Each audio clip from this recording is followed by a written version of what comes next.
Olá, que bom ter você comigo agora aqui no Saúde em Foco, porque nós vamos começar a falar sobre qualidade de vida, saúde. E hoje o nosso assunto é sobre enfermagem. Vamos desvendar o mundo da enfermagem. Quem são esses profissionais que estão entre o paciente e o médico e estão ao nosso lado, ao lado do paciente em momentos ruins, momentos de dor, de sofrimento, mas também em momentos muito especiais como o nascimento de uma criança. E quem vai conversar com a gente sobre esse assunto, nos falar qual é a rotina, qual é o papel e a responsabilidade é a Cleia Rodrigues, que é conselheira do Conselho Regional de Enfermagem do Estado de São Paulo, que é professora, doutora e enfermeira. Cleia, muito obrigada por sua presença. Eu que agradeço. Eu queria que você começasse falando dos 3 tipos de profissionais da enfermagem, que é auxiliar, técnico e enfermeiro. Primeiro é um prazer representar aqui o Conselho Regional de Enfermagem, né? Nós representamos no Estado de São Paulo 540 mil profissionais da enfermagem, aqui em Rio Preto em torno de 7 mil. E no Brasil são 2 milhões, né, de profissionais de enfermagem, que é de uma representação do Conselho Federal de Enfermagem. Bom, na categoria ela é dividida em enfermeiro, o técnico, o auxiliar, ainda temos atendentes ainda no estado de São Paulo e as obstetrizes, né?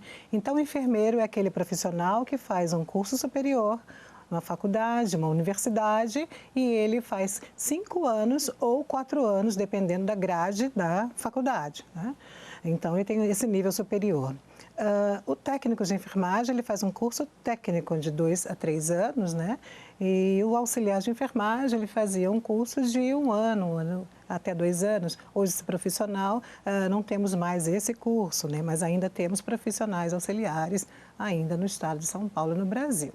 E o atendente era aquele que fazia alguns cuidados mínimos, né? Tinha algum curso, uma capacitação e ele cuidava das pessoas, né? As obstetrizes são enfermeiras que fazem parto. Dentro dessa complexidade, né, nós temos nossa lei do exercício profissional, que o Conselho ele regulamenta o exercício desses profissionais dentro do Brasil e dentro do nosso estado, né? Então, para cada categoria compete uma complexidade de atendimento. O que é isso?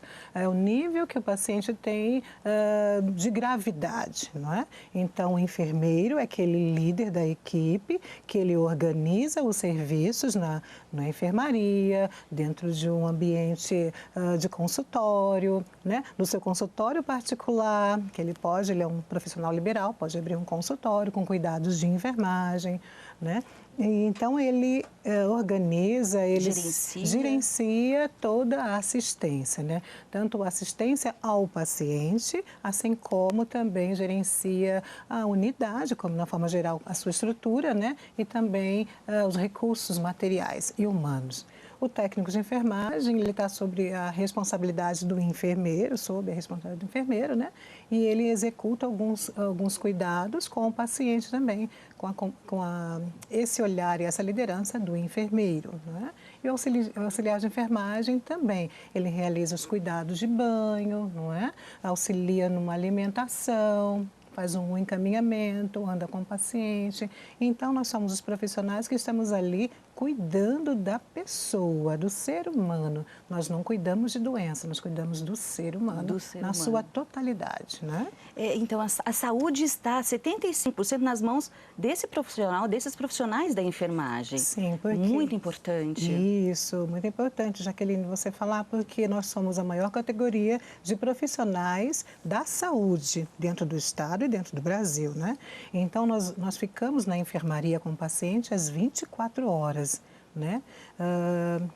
Plantão diurno, noturno, então nós estamos ali à beira do leito cuidando do paciente, né? Dando os banhos, né? Trocando uma fralda, realizando um curativo, fazendo a medicação, não é? Observando a evolução desse paciente, até para comunicar ao médico. Os cuidados básicos, mínimos e também alta complexidade. Na verdade, nós ocupamos todas as áreas, até da baixa complexidade e da alta complexidade. O que é isso? Numa unidade de saúde, né?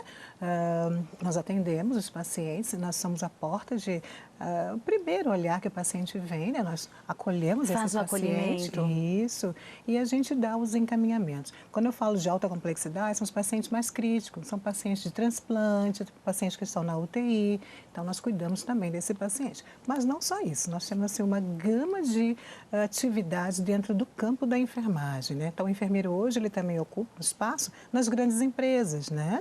Com o trabalhador, fazendo toda a saúde atenção. do trabalhador. Isso. Então, nós temos vários pontos de atenção no cuidado à saúde de todas as pessoas, né? O enfermeiro, Cleia, ele pode fazer consulta? E como é essa consulta da enfermagem? Hoje nós temos a competência técnica regulamentada pelo nosso Conselho Federal de Enfermagem, com abertura de consultórios de enfermagem. O que é isso? Nós podemos atender a clientela que tem uma ferida, né? Podemos fazer os curativos, a prescrição daquele curativo, porque isso é norma e é legal. Né? A prescrição na cobertura de um curativo nós podemos prescrever, né?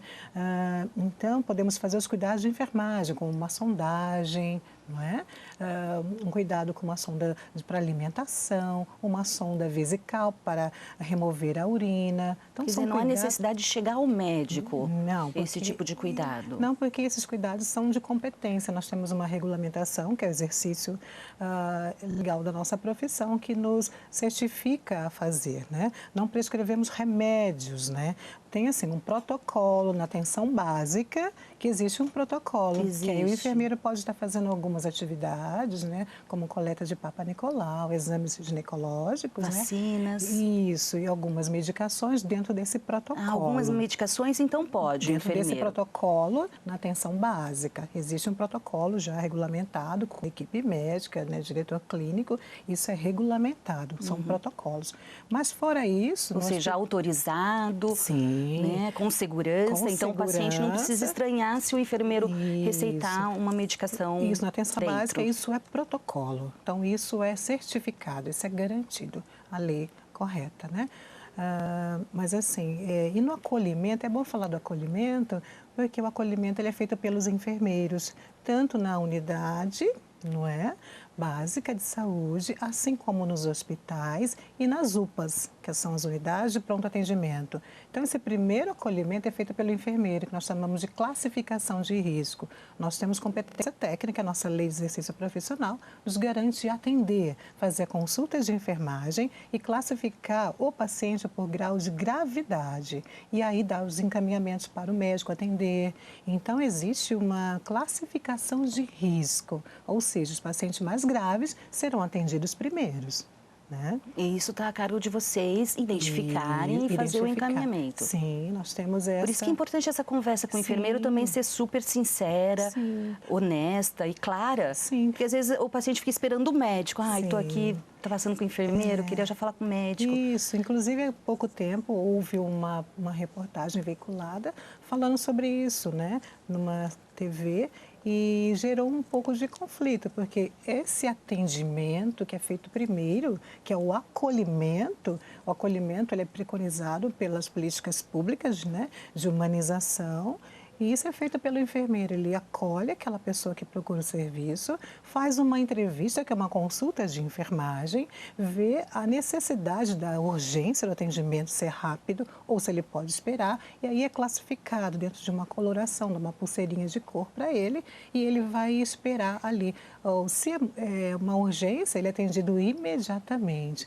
Se não é, se ele pode aguardar, ele vai ficar aguardando até o médico poder vir atendê-lo. Então, vai classificar os mais graves para passarem na frente e os menos graves aguardam um pouco para ser atendido, mas todos serão atendidos. Importante a população ter essa compreensão. Sim, porque essa é uma política pública do Ministério da Saúde, não é? Então, nós estamos obedecendo essa classificação. Isso também vem de encontro à humanização do atendimento. Então, o paciente ele é visto com um olhar holístico, global. Ele não vai ser um olhar só na doença, mas centrado no ser humano, não é? Então, essa é uma política importante que fala humaniza SUS, que é humanizar o atendimento. Então, é muito importante que os pacientes saibam, as pessoas que procuram o serviço saibam que ele vai ser atendido primeiro pelo enfermeiro para ver a gravidade e assim dar o encaminhamento. É importante que saiba para poder entender essa dinâmica do atendimento. E o enfermeiro, ele pode pedir exames, você falou pedir exames e dar algum diagnóstico? Os diagnósticos que nós fazemos são diagnósticos de enfermagem. Então, não tem nada a ver com diagnóstico de um infarto, alguma coisa assim, que é diagnóstico médico. Dentro das nossas áreas de competência, nós temos a sistematização da assistência de enfermagem, que é um processo de trabalho em enfermagem, né? Que ele é uma taxonomia internacional e nós usamos também dentro do Brasil, que nós fazemos os diagnósticos. Como são esses diagnósticos? Em cima das queixas do paciente. Então, nós vamos fazer um raciocínio clínico diagnóstico daquilo que está acontecendo com ele. Então, são diagnósticos diferentes, não é igual ao diagnóstico médico. E nós não prescrevemos medicação, nós prescrevemos cuidados, que chama-se prescrição de enfermagem. Então, é um cuidado para que ele não caia da cama, subir as grades, é um cuidado para que ele não tenha úlcera ou lesão por estar acamado. Então, nós fazemos algumas atividades, como mudança de decúbito, manter ele limpo e seco, os lençóis esticados. Não queremos que o paciente tenha infecção, então nós propomos uma prescrição de enfermagem para a atenção dos curativos, trocar sempre, observar. Né? O paciente está acamado, está deitado, ele pode ficar deitado e coletar secreções pulmonares. Então, nós fazemos a prescrição para que a gente ergue o leito dele, para que as secreções, né, sejam expelidas, não sejam acumuladas. Então, o nosso olhar, o nosso cuidado é em cima do ser humano para que ele tenha o melhor bem-estar e qualidade do atendimento. Quer dizer, o paciente está ali o tempo todo sendo observado, acompanhado, monitorado por vocês. E esse diálogo com os médicos, quando vocês observam, como é que se faz? Então, como nós trabalhamos dentro de uma unidade ou de um hospital, nós temos vários profissionais, né, da saúde e nós estamos muito próximos aos médicos porque a comunicação ela tem que ser muito estreita e nós trabalhamos, né, nessa equipe para melhorar e dar melhor atendimento e qualidade daquilo que a gente está ali fazendo. Então, a nossa comunicação ela é muito estreita, ela é muito clara e assertiva, né, porque muitas vezes nós chamamos a atenção de um problema que o paciente está naquele momento e o médico não está ali naquela hora, né, e a gente percebe esses sinais, esses sintomas, né, esses problemas, e a gente chama o médico para que ele venha dar a atenção, prescrever o medicamento, ou mesmo, né, vir para atender numa urgência, para que remova aquele paciente ou tire daquela situação de urgência naquele momento. Então, essa comunicação, já que ela é muito clara, ela é muito direta, né, e ela tem que ser muito assertiva, né, para que tenha essa rapidez do atendimento. Nesse relacionamento com o paciente, vocês precisam muitas vezes encorajar o paciente a seguir o tratamento, lida com pacientes diferentes culturalmente. É uma profissão, olha, eu digo, muito assim, admirável. Jaqueline, é uma profissão de muito amor, de muita dedicação ao próximo, né? E a gente percebe que nós temos que ter essa empatia e temos que ter, nossa linguagem com o paciente, ela tem que ser muito clara e muito simples, porque nós usamos um vocabulário técnico, não é? Então, nós não falamos de forma técnica com ele, porque senão ele não vai entender, né? Nosso vocabulário técnico é com a equipe, mas com o paciente é uma coisa muito simples, usa as palavras dele para que ele entenda o que a gente quer passar, né? Quando a gente pensa nessa simplicidade da pessoa, então nós temos que usar alguns adjetivos que ela usa no dia a dia, né? Para que ela se sinta participativa do seu processo de cuidado, né? Então, é muito simples, é muito direto, a gente pergunta para dar o feedback, isso entendeu, não está entendendo, como eu posso te ajudar, não é? Para a gente organizar o cardápio dele, a medicação, de que forma que ele vai tomar em casa, como ele vai fazer aquele curativo, se ele tem alguma dúvida, para que ele procure o serviço. Então, é uma linguagem muito simples. E nós temos que ter essa questão mesmo de entender o outro, de ouvir bastante, porque senão a gente não consegue passar o que a gente quer para ele e que seja de forma assim muito certa para que ele faça o tratamento de forma adequada, né? Então, assim, Jaqueline, é uma profissão que a gente ama muito, né? Eu sou apaixonada pelo que eu faço, isso é importante. E como eu sou professora, Eu falo muito isso para o aluno, né? É importante que ele tenha esse olhar, né? De amar aquilo que ele faz, né? Para que ele possa ser melhor para o outro, né? E transcendendo bastante, eu acho que o que você fala não é só esse contato com o paciente, mas vocês têm uma responsabilidade muito grande. Eu estava vendo no código de ética de vocês que se vocês notarem alguma suspeita de violência contra criança, idoso, incapaz, vocês são obrigados a buscar, denunciar, relatar isso para outras autoridades. Então, é muito importante, muito sério. É muito sério. Toda profissão, ela tem a sua regulamentação, né? E nós temos um código de ética aqui, né, que saiu agora em 2018, em abril, e ele vem regulamentando todo o nosso fazer, como nosso exercício profissional, né? O que pode ser feito, o que não deve, as proibições, né? As punições. Então, nós temos um olhar, eu falo que o enfermeiro ele tem que ter um olhar de 360 graus, né? Para ele se atentar para os pequenos detalhes. Algumas vezes, alguns detalhes passam, né, desapercebidos, e nós temos que ter esse olhar. Por isso que eu falo dessa comunicação muito terapêutica, que é uma comunicação que a gente fala que é terapêutica, muito próxima do paciente, para poder entender os seus problemas e a gente perceber alguma mudança de comportamento, né?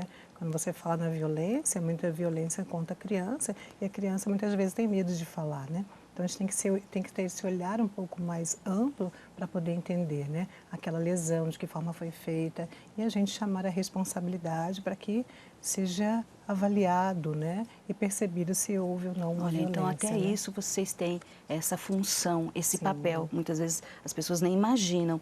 E com relação à privacidade do paciente, porque o paciente geralmente está ali num momento de muita fragilidade. Como é que vocês lidam com a privacidade, manter o sigilo daquela pessoa, daquele indivíduo que está ali? Sim, e nós respeitamos o código de ética, e também está descrito no nosso código de ética, manter o sigilo, né, daquilo que foi confiado a nós, né. Então, todo o problema que a gente tem consciência, né, aquilo é feito ali conosco, né, e não pode de jeito nenhum ser falado, né, para os nossos parentes em casa, para um colega. Então, o sigilo ele é respeitado, isso é uma lei e isso é ético, né? Em relação à privacidade do paciente, nós usamos, às vezes na enfermaria tem 4 pessoas ou 3 pessoas, né? Ou dentro de uma emergência, né? Várias pessoas, cada um tem o seu boxe ou seu lugar específico, tem cortinas e quando não, nós usamos o biombo. O biombo é algo que separa entre uma pessoa e outra. Então, nós respeitamos a privacidade, que também está descrito no nosso código de ética, né? Então, um banho, troca de uma fralda, realização de curativo, nós nunca vamos expor o paciente. Ele vai estar sempre coberto, né? Ou separado com essas paredes que são os biombos, para realmente ter a privacidade, que o respeito à privacidade do outro, da individualidade, faz parte do nosso código de ética. Então, ninguém é exposto, né? Outras pessoas não vão ver. Então, isso é muito sério, isso é muito importante, né? Cleia, a profissão de vocês é uma profissão de risco, tanto para o paciente como para vocês também. Não pode ter erro, porque o erro pode custar uma vida. Então, é seríssimo. Mas também esses profissionais vêm sofrendo com sobrecarga de trabalho, locais inadequados, que não têm os insumos necessários para ele poder fazer um curativo, fazer um atendimento. Como é que está a situação hoje desses profissionais? Sofrem violência? Ouvi dizer que eles estão tendo o adoecimento mental dos enfermeiros. Como é que está esse panorama hoje? O Conselho Regional de Enfermagem já vem há algum tempo traçando um diagnóstico dos profissionais do Estado de São Paulo, né? Então, consecutivamente, fazendo uma sondagem sobre a violência. Então, nós fizemos agora, no ano passado, a sondagem, onde nós verificamos que 70% dos profissionais sofrem violência. Essa violência é assédio moral, muitas vezes violência física, agressão verbal, né? E esse ano, preocupado com essa violência crescente, né, nós fizemos uma sondagem agora sobre adoecimento mental, né, a saúde mental dos profissionais da enfermagem. E foram disponibilizados questionários online, enviados pelo e-mail e também nas redes sociais, e responderam espontaneamente 23.737 pessoas do estado de São Paulo, né? E desses, 53% referiram ter alguma doença mental. Quais são elas? Ansiedade, depressão e síndrome de burnout. E quais foram as causas? A sobrecarga de trabalho, né? O ambiente, né? A estrutura física, falta de alguns insumos, né? E essa violência crescente do assédio moral, né? E dessas pessoas, muitas não procuraram assim ajuda, né? Por vergonha, né? De procurar ajuda. Então procuravam um familiar, alguma entidade religiosa, né? Mas não procuravam, porque tinham vergonha de relatar. Então, é uma preocupação do Conselho Regional de Enfermagem, né? Por falta desse subfinanciamento do SUS, né? Trazendo assim, uma deficiência desses insumos, né? Na rede, causando também todo esse problema, né? Eu vi relatos na internet de profissionais dizendo que fazem muito com pouco, são MacGyver, né? Porque precisa fazer um determinado atendimento e não tem que improvisar, porque o equipamento que tem não dá certo ou não tem. É difícil trabalhar assim. Por isso que eu falo, esse subfinanciamento do SUS, né? Tirando o financiamento, a ajuda, né? Para o SUS, causa todo também um transtorno na saúde pública de uma forma geral, né? Quando você falou da questão do paciente, nós trabalhamos com protocolos internacionais, um desses protocolos também brasileiro, né? Que é a segurança do paciente. Então, a segurança do paciente visa fazer com que a gente assegure que ele saia do hospital sem nenhum efeito adverso. O que seria isso? Ele entrou para o hospital com a pele íntegra, mas ficou acamado numa UTI, ele tem que sair com a pele íntegra. Então, um dos protocolos é que ele não desenvolva ferida no hospital.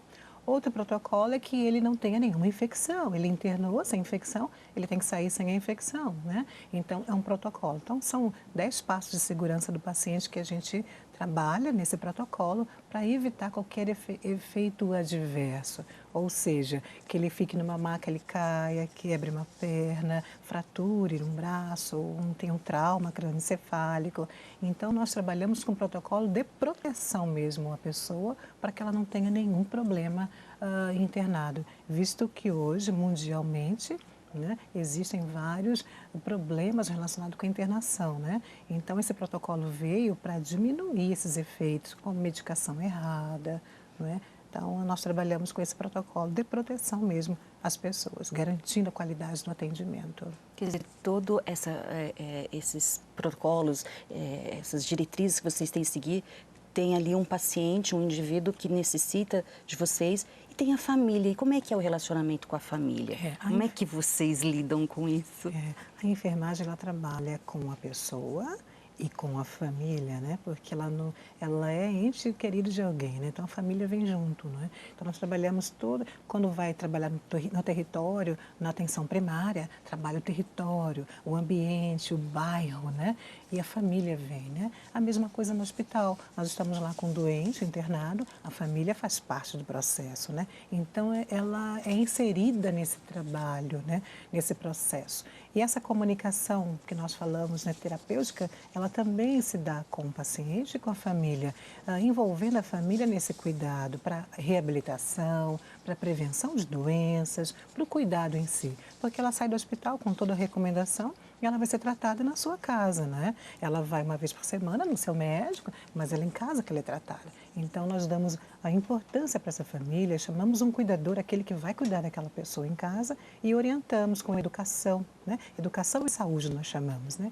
E orienta aquela família como cuidar daquela pessoa acamada, daquela pessoa que saiu com algumas deficiências, né? Aquela pessoa que vai usar uma sonda nasogástrica, que é uma alimentação, né? Que passa uma sondinha pelo nariz, aquela pessoa que vai com uma sondinha vesical, que vai coletar a urina do paciente. Então, nós fazemos toda essa educação para essa família, que chama-se Educação em Saúde, para que ela cuide daquela pessoa em casa, não é? Com todo o cuidado, né, possível, para que ela não tenha nenhuma infecção, para que ela não caia da cama, para que ela não tenha nenhum problema relacionado à sua saúde. Cleia, o artigo 48 do Código de Ética de vocês, eu achei ele muito bonito e eu acho que resume bastante tudo que a gente está falando e o papel dos profissionais da enfermagem. Fala, prestar assistência de enfermagem, promovendo a qualidade de vida às pessoas e à família no processo do nascer, viver, morrer e luto. Muito bonito esse Jaqueline, artigo. É verdade. E ele, assim, assegura que a gente tem aquela questão humanística de olhar o ser humano do seu nascimento até a sua finitude, até a sua morte, né? Então, quando nasce uma criança, é uma alegria para a família, uma alegria para todos. Trabalhamos com as dores, né? Quando alguém adoece, a gente vai trabalhar com a dor daquele ser humano e da família. E quando morre, trabalhar com o luto, né? Então, nós cuidamos dessa pessoa mesmo pós-morte. Continuamos seguindo o nosso código de ética, respeitando o código, respeitando o ser humano que está ali, né? Então, falamos do cuidado pós-morte. O cuidado de manter aquele corpo dentro da sua privacidade, mantendo ainda os biombos ao redor, né? A privacidade daquele corpo, né? Encaminhando para o necrotério com todo carinho, com todo amor e responsabilidade do nosso trabalho. Então, é assim, assegurar realmente a qualidade do atendimento, respeitar essa visão humanística do ser humano. Ali tem um corpo, é uma pessoa, e a gente continua tendo esse cuidado pós-morte, né? Então, isso é muito importante que as pessoas saibam, né?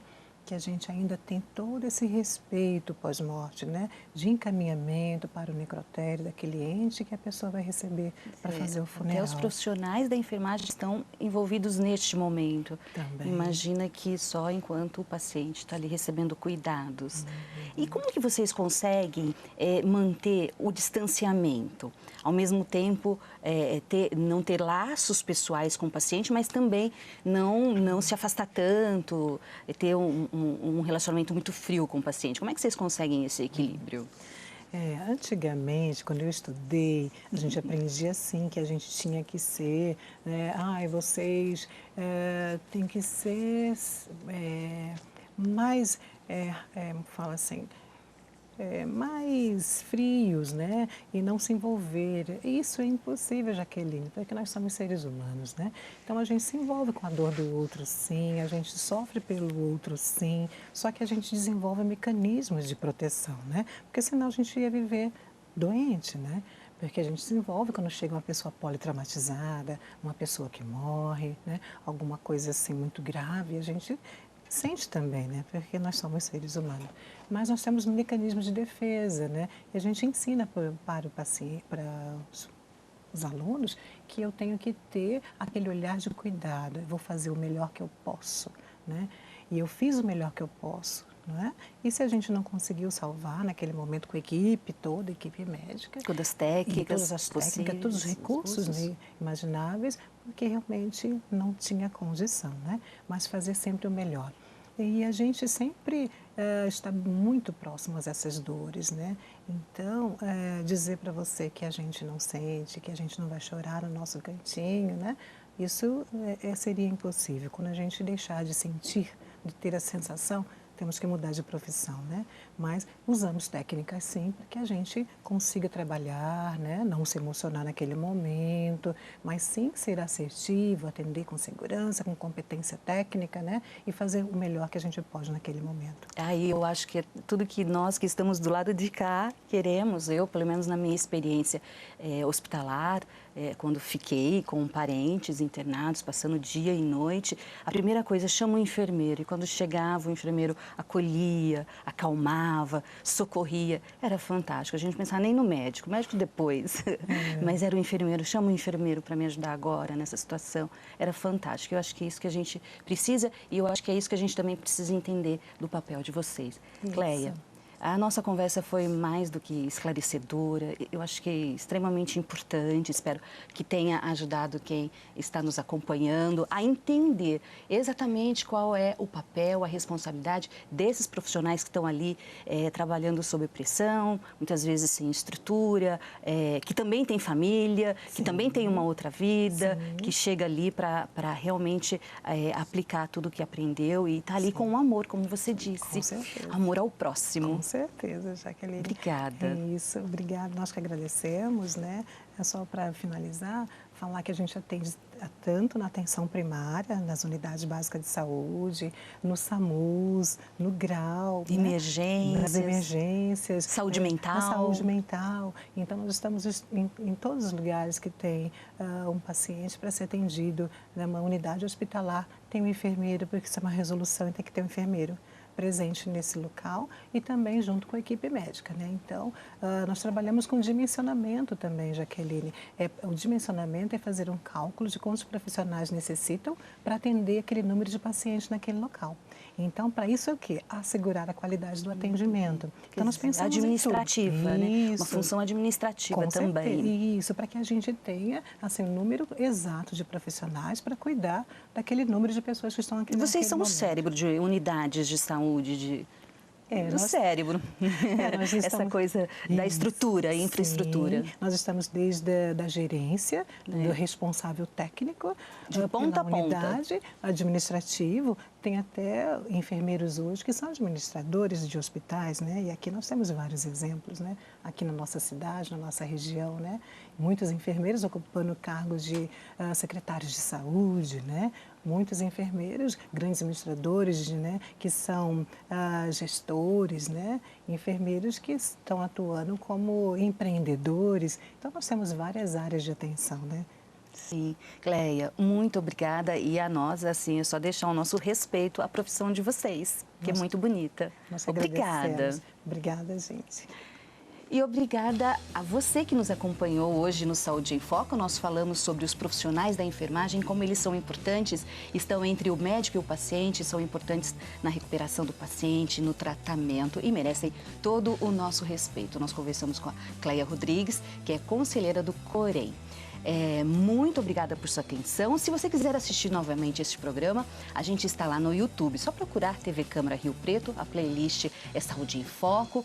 Deixe o seu joinha, compartilhe, comente, se inscreva em nosso canal. Assim que tiver novos programas do Saúde em Foco, você fica sabendo assim de primeira mão, bem rapidinho.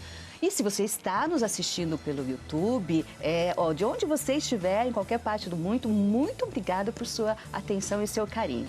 Obrigada e até o próximo Saúde em Foco. Tchau!